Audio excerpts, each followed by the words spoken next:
everyone, welcome back to Haki Lessons for more deck analysis for set 1 of the One Piece card game, Romance Dawn. In a previous video, I went over the Crocodile leaders in terms of a Baroque Works themed deck, and now I'll be revisiting them to talk about how he works as a Warlord of the Sea, as well as Don Quixote Doflamingo. The way you will want to build a Warlords deck will be greatly helped by choosing the right leader card for the job, and the 3 Warlords that we have to choose from all do different things. The Crocodile from the starter deck will bounce a 5 cost or lower back to its owner's hand at the cost of putting 4 Don back into the Don deck, so a little bit of removal, though blue doesn't ramp the way that purple does, so it can be a little bit costly. It's also worth mentioning that this skill doesn't specify your opponent's card, so you can use this to return your own card to your hand if you really want to. Blue-Purple Croc gets you a draw after using an event card if you have 4 or less cards in hand, so this leader is event card focused and it has the ability to use purple. There aren't, at this point, any purple Warlord cards, but of course you aren't limited to putting Warlord cards into the deck, and there are plenty of good purple event cards. Doflamingo can reveal the top card of the deck for the cost of 1 Don in the cost area and 2 Don attached when attacking. And if the card revealed is a 4 cost or lower Warlord character, he can play it. So this is the leader that will want to make a point of running mostly cards with the Warlord trait. Let's start there and look at all the Warlord character cards that cost 4 or less that can be played with Dofi's ability. 3 cost Doflamingo is good for this leader because on play his skill lets you look at the top 5 cards of your deck and rearrange them how you like and put them either back on the top or down the bottom of your deck. So you can be sure that when you attack with the Doflamingo leader that you'll be able to get his ability off.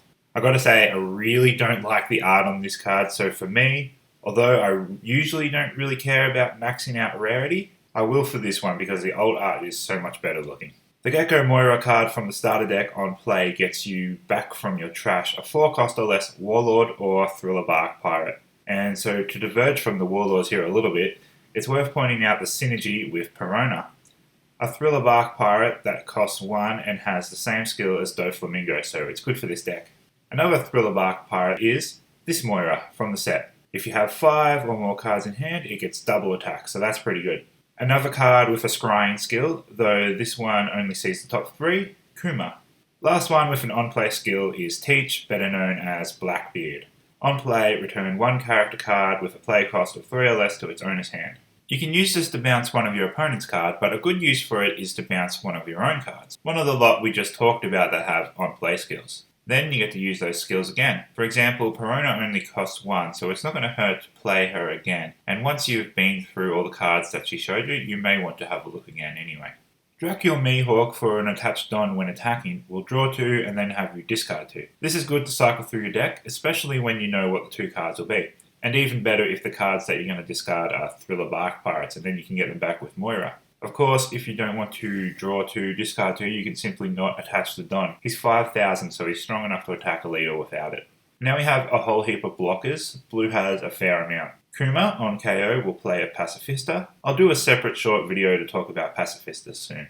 Hancock with a Don attached either when attacking or when blocking will draw a card if you have 5 or less cards in your hand at the time. This Crocodile promo gets blocker with a Don attached. I've talked about him before in the Baroque Works video and said it was no good, but in the context of using him with the Doflamingo leader, he's much better as he is actually value when played from the leader ability. The other Croc block I compared it to costs 5, so he can't be played this way. This Hancock is another one that's so much better with Doflamingo as a leader. It's good that she can be played on trigger, but more often than not she's going to be in your hand instead of your life, and at that point she costs 3 to play, which is way too steep for a 1k blocker, so it's better to play her off the leader ability. And speaking of 1k blockers, Trafalgar Law, who you might as well just play from hand, or maybe not in the Doflamingo deck at all. And of course there are some skillless. We got Weevil, Jinbei, and Buggy. Now to look at the stronger cards. 5 cost Crocodile that I mentioned before is another blocker that can also bounce a 2 cost or lower character to the bottom of its owner's deck. 7 cost Croc has Banish and reduce the cost of blue event cards by 1, so he's good with the purple-blue Crocodile leader. 7 cost Doflamingo on play returns a 7 cost or lower character to its owner's hand, and then for a cost of 9, Mihawk goes a step better and bottom decks a 7 cost or less. Now it's time to talk about event cards, and you'll see that blue has a strong identity